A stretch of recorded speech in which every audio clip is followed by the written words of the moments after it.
यह जो plane crash हुआ है, इस एग्जैक्ट सेम प्लेन में पहले भी दिक्कतें आई थी। 4 साल पहले नवंबर 2021 में यह प्लेन लंदन से हैदराबाद जा रहा था कि फ्यूल लीक की वजह से इसकी इमरजेंसी लैंडिंग करानी पड़ी। टर्की की बोइंग की जिस फैक्ट्री में ये प्लेन्स बन रहे थे, उस फैक्ट्री के वर्कर्स से जब अंडरकवर जाकर पूछा गया क्या आप इस प्लेन में कभी ट्रेवल करना चाहोगे, तो उन्होंने साफ इनकार कर दिया। एम्प्लॉयज ने दावा किया कि ड्रीम लाइनर्स के अंदर खराब पार्ट्स लगाए गए हैं। कई बार मेटल्स के टुकड़े जैसा मलबा इन प्लेन्स के अंदर ही छोड़ दिया जाता है और इन वायलेशंस को न रिपोर्ट करने का इन पर प्रेशर बनाया जाता है। वहां काम करने वाले एक क्वालिटी मैनेजर ने सीधा अपनी पत्नी से कहा था कि आज के बाद वो कभी किसी ड्रीम लाइनर में ट्रेवल नहीं करेंगे। 2012 और 13 के बीच में 11 ऐसे प्लेन्स डिलीवर किए गए थे जिनकी क्वालिटी इतनी खराब थी कि सिंथिया किचन्स का कहना था उन्हें रात को नींद नहीं आती थी। नमस्कार दोस्तों, 12 जून 2025 दोपहर के ठीक 1:30 पर एयर इंडिया की फ्लाइट A171 अहमदाबाद के सरदार वल्लभ भाई पटेल इंटरनेशनल एयरपोर्ट के लैंडिंग गेट से बाहर निकलती है। अब वैसे तो इसे दोपहर के 1:10 पर ही लंदन के लिए उड़ान भरनी चाहिए थी, लेकिन आज यह फ्लाइट लेट थी। यहाँ इस्तेमाल किया जा रहा बोइंग का 787 ड्रीम लाइनर हवाई जहाज और इस दिन इस प्लेन की पहली फ्लाइट नहीं थी। इससे पहले करीब 12 घंटा पहले यह प्लेन पेरिस से दिल्ली आया था और फिर सुबह इसने दिल्ली से अहमदाबाद की फ्लाइट ली। इसी फ्लाइट में बैठे थे एक पैसेंजर आकाश वत्सा, जिन्होंने एक बड़ी ही अजीब चीज नोटिस करी थी। इन्होंने देखा कि प्लेन के विंग्स फ्लैप्स लगातार ऊपर नीचे हो रहे थे और प्लेन का एसी भी ठीक से काम नहीं कर रहा था। इनका कहना था सिर्फ एसी ही नहीं, प्लेन का इंटरनेट सिस्टम भी, रिमोट कंट्रोल कुछ भी ढंग से काम नहीं कर रहा था। Plane flight entertainment is not working at all. लेकिन फॉर्चुनेटली 11:16 पर यह फ्लाइट अहमदाबाद में सेफली लैंड कर जाती है। करीब 12:20 पर इस प्लेन की रिफ्यूलिंग करी जाती है और एग्जैक्टली 42 मिनट का समय लगता है। इस प्लेन में फ्यूल भरने में, जो कि यूजुअल से थोड़ा ज़्यादा है, आमतौर से 30 से 35 मिनट का समय लगता है। एक DGCA की ऑफिसर्स बाद में इंडियन एक्सप्रेस को बताते हैं यह कोई आउट ऑफ ऑर्डिनरी चीज़ नहीं थी, थोड़ा सा समय ज़्यादा लग सकता है फ्यूल भरने में। एक ऐसी मैक्सिमम पेलोड फ्लाइट के लिए जब फ्यूल भर रहा था, पैसेंजर्स प्लेन में चढ़ रहे थे। एग्जैक्टली 242 लोग इस प्लेन में चढ़ते हैं। 230 पैसेंजर्स और 10 क्रू मेंबर्स, 2 पायलट्स प्लेन की कमांड संभाले हुए थे। कैप्टन सुमित सबरवाल, जिनके पास 8200 आवर्स का फ्लाइंग एक्सपीरियंस था। इनके साथ थे को पायलट, जिनके पास 10,100 घंटे का फ्लाइंग एक्सपीरियंस था। दोपहर के 1:31 पर यह प्लेन एक्टिव रनवे की तरफ जाना शुरू करता है। 1:34 पर अहमदाबाद के एयर ट्रैफिक सर्विसेज से इसे टेक ऑफ की परमिशन मिल जाती है और ठीक 1:38 24 पर इसके सारे प्री चेक फ्लाइट्स पूरे हो जाते हैं।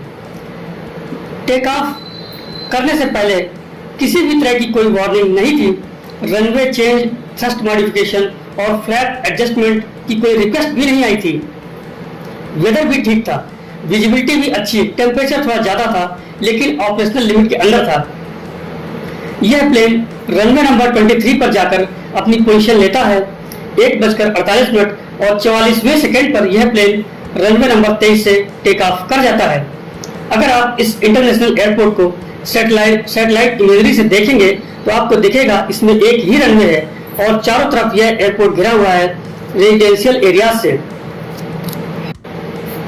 एक 17 साल का लड़का आर्यन, जो उस समय पर अपने दोस्तों को दिखाना चाहता था कि एक प्लेन कैसे उड़ता है, तो वो अपना फोन निकालकर वीडियो फिल्म करने लगता है। उसके द्वारा लिए गए वीडियो में देखने को मिलता है कि कैसे प्लेन का लैंडिंग गियर ऊपर नहीं आया है। 1:38 पर प्लेन हवा में तकरीबन 625 फीट की हाइट पर पहुंचता है, लेकिन इससे ऊपर नहीं जा पाता। कुछ ही सेकंड्स के बाद पायलट्स एयर ट्रैफिक कंट्रोलर को कॉल करके कहते हैं thrust not achieved, bowling falling. इसके बाद मेडे मेडे। इसके बाद प्लेन का एटीसी से कांटेक्ट टूट जाता है और एटीसी फिर से कांटेक्ट करने की कोशिश करता है, लेकिन उधर से कोई जवाब नहीं मिलता। 1:39:13 पर प्लेन नीचे गिरने लगता है और सिर्फ 34 सेकंड, जी हाँ, टेक ऑफ करने के सिर्फ 34 सेकंड के बाद यह प्लेन एयरपोर्ट से लगभग 1.5 किलोमीटर दूर रेजिडेंशियल एरिया मेघनानी नगर में मेडिकल कॉलेज के एक हॉस्टल में जाकर, और इस हॉस्टल में आग लग जाती है। हॉस्टल में इस वक्त लंच ब्रेक चल रहा था। लगभग 35 स्टूडेंट्स कैंटीन में जमा थे। एकदम से प्लेन आकर कैंटीन से टकरा गया। किसी स्टूडेंट को समझ ही नहीं आया कि क्या हुआ है। सभी अपनी जान बचाने के लिए स्टूडेंट्स खिड़कियों से कूदने लगे। कोई सेकेंड फ्लोर से कूदा तो कोई थर्ड फ्लोर से। वहां रहने वाले लोगों ने बताया, जब प्लेन मेडिकल कॉलेज के हॉस्टल से टकराया तब एक बहुत ही तेज आवाज सुनाई दी। उन्हें ऐसा लगा मानो कोई भूकंप आ गया हो। तब उन्होंने बाहर आकर देखा, चारों तरफ सिर्फ धुआं ही धुआं था। जमीन पर मलबा पड़ा हुआ था। प्लेन में मौजूद सभी लोगों में से सिर्फ एक पैसेंजर जिंदा बचे, विश्वास कुमार रमेश, एक ब्रिटिश सिटीजन जो इमरजेंसी एग्जिट के पास सीट नंबर 11A पर बैठे थे। इनका कहना था प्लेन के जिस साइड इनकी सीट मौजूद थी, प्लेन का वो हिस्सा चांस की बात है जमीन की तरफ गिरा। उन्हें बाहर खाली जगह दिखी तो वह इमरजेंसी एग्जिट से बाहर आ गए, लेकिन चूंकि प्लेन का दूसरा हिस्सा दीवार से लॉक था, इस वजह से कोई बाहर नहीं आ सका। सरकार ने अभी तक ऑफिशियल टोल नहीं बताया है एग्जैक्टली कितने लोग मारे गए, लेकिन अनुमान यह है यह नंबर 270 से भी ज्यादा होगा। यह प्लेन क्रैश इतिहास के पन्नों में लिखा जाएगा, दुनिया के सबसे खौफनाक क्रैशेस में से एक। अब एक सवाल सबके मन में, आखिर यह क्रैश क्यों हुआ, किसकी जिम्मेदारी बनती है, एयर इंडिया, बोइंग या सरकार? आइए मौजूदा एविडेंस के आधार पर समझने की कोशिश करते हैं एग्जैक्टली हुआ क्या था। इस क्रैश के बाद इन्वेस्टिगेटर्स ने कॉकपिट वॉइस रिकॉर्डर को रिकवर कर लिया है, जिसमें कॉकपिट में होने वाली बातचीत और साउंड को रिकॉर्ड किया जाता है। इसके साथ ही डाटा रिकॉर्डर भी रिकवर हो चुका है, जिसमें एल्टीट्यूड, स्पीड और इंजन परफॉर्मेंस जैसी एक्टिविटीज का डाटा रिकॉर्ड होता है। इन दोनों को मिलाकर प्लेन का ब्लैक बॉक्स बनता है, जो एयर क्रैशेस को समझने में बहुत ही ज्यादा मदद करता है। इस क्रैश की इंक्वायरी इंडिया का एयरक्राफ्ट एक्सीडेंट इन्वेस्टिगेशन ब्यूरो कर रहा है, जिसमें यूके और यूएस की टीम्स मदद कर रही हैं।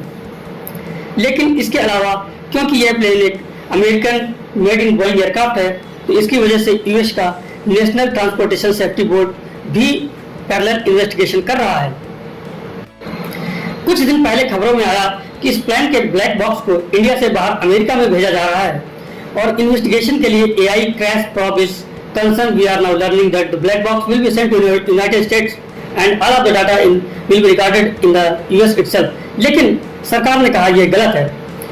एविएशन मिनिस्ट्री के अनुसार इस ब्लैक बॉक्स को इंडिया में ही इन्वेस्टिगेट किया जाएगा, लेकिन इस ब्लैक बॉक्स के अलावा हमारे पास कुछ और सबूत हैं जो ऑलरेडी पब्लिक डोमेन में मौजूद हैं। सबसे पहले फ्लाइट डेटा रिकॉर्डर जो एग्जैक्ट टाइमिंग्स बताता है कब प्लेन से कम्युनिकेट किया गया, एटीसी ने एग्जैक्टली कब क्या कहा, कब प्लेन ने टेक ऑफ किया, कौन सी फ्लाइट्स ली गई, ये प्लेन कितने एल्टीट्यूड पर हुआ, इसकी स्पीड कितनी थी जब ये अपने हाईएस्ट पॉइंट पर था। ये सारी इंफॉर्मेशन हमारे पास अवेलेबल है। इसके अलावा मौजूद हैं 2 वीडियोस जिसमें 17 साल का आर्यन अपनी छत से बना रहा था, जो अपने गांव से पहली बार अहमदाबाद घूमने आया था और अपने दोस्तों को वो प्लेन के वीडियोस दिखाना चाहता था कि कैसे एक प्लेन टेक ऑफ करता है। अब और दूसरा सबूत एयरपोर्ट पर लगे हुए सीसीटीवी से प्लेन के टेक ऑफ से लेकर क्रैश होने तक सब कुछ देखा जा सकता है, लेकिन क्वालिटी इतनी ज़्यादा नहीं है। लेकिन पहला वीडियो जो रियली हाई क्वालिटी का है, उसमें हमें देखने को मिलता है प्लेन के क्रैश होने से पहले प्लेन के लैंडिंग गियर्स बाहर निकले हुए थे। यह चीज़ नॉर्मल नहीं है। एरोप्लेन के टेक ऑफ होने के तुरंत बाद पायलट जो सबसे पहला काम करते हैं वो होता है लैंडिंग गियर को अंदर करना। इसके बाहर निकले रहने पर टेक ऑफ में दिक्कत आती है। इसके अलावा वीडियो में हमें देखने को मिलता है प्लेन के विंग फ्लैप्स खुले नहीं थे, रिट्रैक्टेड थे। जहाज के विंग्स पर एग्जैक्टली यहाँ मौजूद होते हैं। इन फ्लैप्स के खुलने और बंद होने से प्लेन का ऊपर नीचे जाना कंट्रोल किया जा सकता है। जब ये फ्लैप्स खुलते हैं, डिप्लॉय किए जाते हैं। डिप्लॉय करने का मतलब है बाहर निकल के नीचे की तरफ पॉइंट करना, तो ज़्यादा सरफेस एरिया मिलता है, जिसके वजह से लिफ्ट पैदा होती है और ड्रैग भी बढ़ता है। इसकी मदद से प्लेन टेक ऑफ के वक्त ऊपर उड़ पाता है। वैसे लैंडिंग और टेक ऑफ दोनों केसेस में प्लेन को फ्लैप्स को डिप्लॉय किया जाता है, लेकिन जिस एंगल पर डिप्लॉय किया जाता है वो अलग होता है।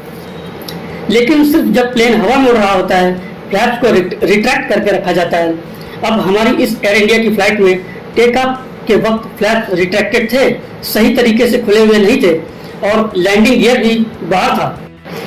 अब सवाल यह है कि ऐसा क्यों हुआ। इसको लेकर कई थ्योरीज बनाई गई हैं। इकोनॉमिक टाइम्स ने एक थ्योरी में लिखा, टेक ऑफ के वक्त एक तेज आवाज आई होगी, प्लेन के इंजन फेल होने की वजह से इसे सुनकर पायलट्स घबरा गए होंगे, लैंडिंग गियर अंदर करना भूल गए। ऐसी एक मिलती जुलती थ्योरी है। पायलट ने गलती से लैंडिंग गियर की जगह विंग फ्लैप्स अंदर कर दिए। ये सभी थ्योरीज ही हैं।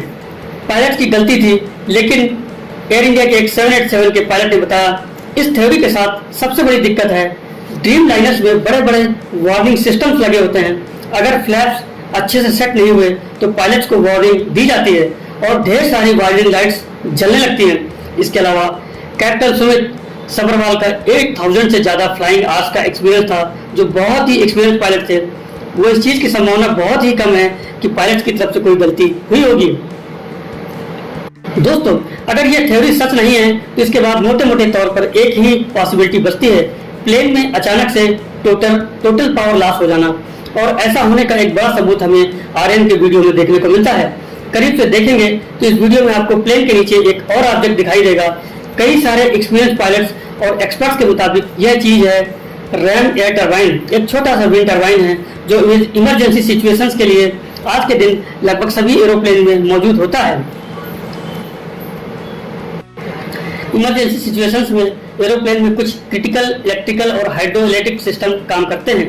अब बात यह है कि अपनी बिजली जनरेट करता है एरोप्लेन की स्पीड की वजह से, क्योंकि एरोप्लेन उड़ रहा है तो उसकी वजह से जो हवा लग रही है उस टरबाइन पर वहां से बिजली जनरेट होती है। जितनी ज्यादा तेज प्लेन उड़ेगा उतनी ज्यादा हाइट पर प्लेन मौजूद होगा, उतना ही ज्यादा इफेक्टिवली यह रेड काम करेगा। और उसके लगाने के पीछे पर्पज भी है। अनफॉर्चुनेटली AI 171 की फ्लाइट में न तो प्लेन की हाइट ज़्यादा थी, न ही प्लेन की स्पीड ज़्यादा थी, ऊपर से पायलट्स के पास 30 सेकंड से भी कम का समय था, तो यह मदद नहीं मिल पाई। एविएशन एक्सपर्ट्स और कैप्टन स्टीव साइबर का कहना है यह तेज आवाज़ उस हैच के खुलने की आवाज़ हो सकती है। एक और सबूत आर्यन के वीडियो में मौजूद है, उस वीडियो को जरा ध्यान से देखें, आपको प्रोपेलर जैसी आवाज़ सुनाई देती है। जब 787 ड्रीम लाइनर का प्लेन इस तरीके से आपके ऊपर से गुजरेगा उसकी आवाज अलग आती है। इन दोनों वीडियोज को साइड बाय साइड कर दोबारा से सुनिए। दोनों इंजन फेल होने को ड्यूल इंजन फेलियर कहा जाता है, जो एक्चुअली में बहुत ही रेयर चीज है। यह इतना रेयर है कि पिछले 70 साल में ड्यूल इंजन फेलियर के केवल 7 मामले सामने आए हैं। लेकिन हमारे केस में एक दो ऐसी चीजें हैं जो इशारा करती हैं कि शायद एयर इंडिया की फ्लाइट में कुछ गलत हुआ था। एयर इंडिया की इस फ्लाइट में ऐसा ही हुआ था। पहली प्लेन के क्रैश होने से पायलट ने एयर ट्रैफिक कंट्रोल को की गई मेडे कॉल में कहा था, थ्रस्ट नहीं मिल रहा है, थ्रस्ट नॉट अचीव्ड। मेडे जब प्लेन उड़ता है तो उसके इंजन से जो तेज हवा पीछे की तरफ निकलती है उसे आगे की तरफ जोर से धक्का देती है। इसी धक्के को थ्रस्ट कहा जाता है। थ्रस्ट ना मिलना दिखाता है कि प्लेन्स के इंजन में कुछ गड़बड़ थी, और दूसरी तरफ लैंडिंग गियर का अंदर ना होना भी ड्यूल इंजन फेलियर का सबूत हो सकता है, क्योंकि इतनी पावर ही नहीं थी कि लैंडिंग गियर को अंदर किया जा सके। दोस्तों, अब अगला सवाल यह उठता है, अगर इस प्लेन में ड्यूल इंजन फेलियर हुआ तो क्यों हुआ? इसके पीछे 3 अलग अलग थ्योरीज हैं। सबसे पहली थ्योरी तो यह है fuel contamination. Deputy director SJ Muralidharan का मानना है इस फ्लाइट में शायद फ्यूल कंटेमिनेशन हुआ था, यानी कि जो तेल डाला गया उस प्लेन में प्रॉब्लम थी। उनके मुताबिक फ्यूल कंटेमिनेट होने से या तो थ्रस्ट कम जनरेट हुई या प्लेन ऊपर ही नहीं उड़ पाया, इसकी वजह से दोनों इंजन फेल हो गए। नील हंसफोर्ड ने द गार्डियन को भी ऐसा ही कुछ कहा। वैसे तो फ्यूल टैंक फुल था, लेकिन फ्यूल कंटेमिनेट होने से क्लॉगिंग हो सकती थी। फ्यूल ब्लॉकेज से इंजन प्रॉब्लम हो सकती है। फ्यूल कंटेमिनेट होने से कई सारे कारण हो सकते हैं, जैसे कि फ्यूल में पानी होना, कचरा होना या फंगस की ग्रोथ की वजह से ऐसा हो सकता है। अगर ये जेट फ्यूल के साथ मिक्स हो जाता है तो नॉन सॉल्युबल क्रिस्टल्स बन सकते हैं, जो एक्चुअली में जाकर एक बार फिर से क्लॉगिंग कर सकते हैं। दोस्तों, 2019 में अमेरिका में इसी तरह के 3 केसेस सामने आए थे। मार्च 2019 में एक बोइंग 787 को जापान में फ्यूल कंटेमिनेशन की वजह से ड्यूल इंजन माल फंक्शन सहना पड़ा था। थैंकफुली इस केस में कोई बड़ा हादसा नहीं हुआ था। पायलट सेफली इस प्लेन को लैंड करा रहे थे। इसके बावजूद भी एयर इंडिया क्रैश के पीछे यही कारण निकलता है, तो ब्लेम यहाँ फ्यूल सप्लायर्स पर भी आएगा। अहमदाबाद एयरपोर्ट पर 3 फ्यूल सप्लायर्स हैं, इंडियन ऑयल, भारत पेट्रोलियम और रिलायंस फ्यूल। कंटेमिनेट होने का मतलब है इस फ्यूल की टेस्टिंग सही ढंग से नहीं हुई। दूसरी पॉसिबिलिटी यहाँ पर आती है टोटल इलेक्ट्रिकल फेलियर। एक सीनियर पायलट ने टाइम्स ऑफ इंडिया को बताया, प्लेन के variable frequency starter generators fail हो गए। जनरेटर्स फेल होने पर इलेक्ट्रॉनिक इंजन कंट्रोल्स ने काम करना बंद कर दिया। जब ऐसा होता है तो सभी एरोप्लेन में जो ऑक्सिलरी पावर यूनिट्स लगी होती हैं, इमरजेंसी केसेस के लिए वो बैकअप की तरह काम करती हैं। इलेक्ट्रिसिटी सप्लाई करने के लिए उन्हें स्टार्ट होने में 90 सेकेंड तक लग सकते हैं और इस प्लेन के पास 90 सेकेंड्स अनफॉर्चुनेटली नहीं थे। अगर दोनों इंजन और ये ऑक्सिलरी पावर यूनिट फेल हो गए तो कोई रिस्पांस नहीं आएगा, क्योंकि पायलट्स के पास नॉर्मल फ्लाइट कंट्रोल्स अवेलेबल ही नहीं रहते। ऐसा साल 2013 में जापानीज एयरलाइंस के 2 ड्रीम लाइनर्स के साथ भी हुआ था। बैटरी फेल होने के बाद उन्हें इमरजेंसी लैंडिंग करनी पड़ी थी। दोस्तों, एग्जैक्ट कारण क्या था, इसको लेकर कुछ सबूत और कुछ जवाब हमें मिलने चाहिए 12 जुलाई के आसपास, क्योंकि 12 जुलाई दोस्तों वो डेट है जब 30 दिन पूरे हो जाएंगे क्रैश के और इंटरनेशनल सिविल एविएशन ऑर्गेनाइजेशन के अनुसार किसी भी क्रैश के 30 दिन के अंदर अंदर एक प्रीलिमिनरी रिपोर्ट सामने आ जानी चाहिए। Thank you so much.